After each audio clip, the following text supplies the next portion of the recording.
अस्सलामुअलैकुम दोस्तों, अब हम आज पढ़ने वाले हैं उर्दू वाहिद जमा।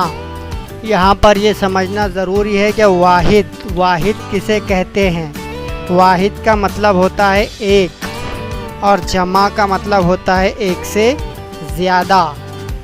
यानी एक चीज़ को क्या कहेंगे और एक से ज़्यादा को क्या कैसा कहेंगे, ये हम इसमें देखने वाले हैं, इस वीडियो में देखने वाले हैं। तो वीडियो को लास्ट तक देखिए, समझिए। ये लिखा हुआ है बानून ज़बर बन, दाल है ज़बर दा, बंदा। बंदा क्या है? वाहिद है, यानी एक बंदा। और जमा में होंगे तो क्या कहेंगे? बंदे।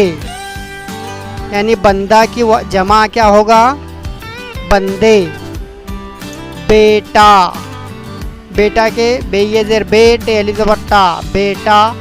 बेटा की जमा होंगी बेटे। तितली, तितली की जमा होगा तितलिया। दरवाज़ा, दरवाज़ा। दरवाज़े की जमा दरवाज़े। बात, बात की जमा होगी बातें।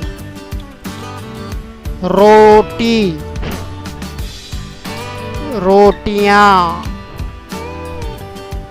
किताब, किताब एक किताब और एक से ज़्यादा किताबें होगी तो किताबें।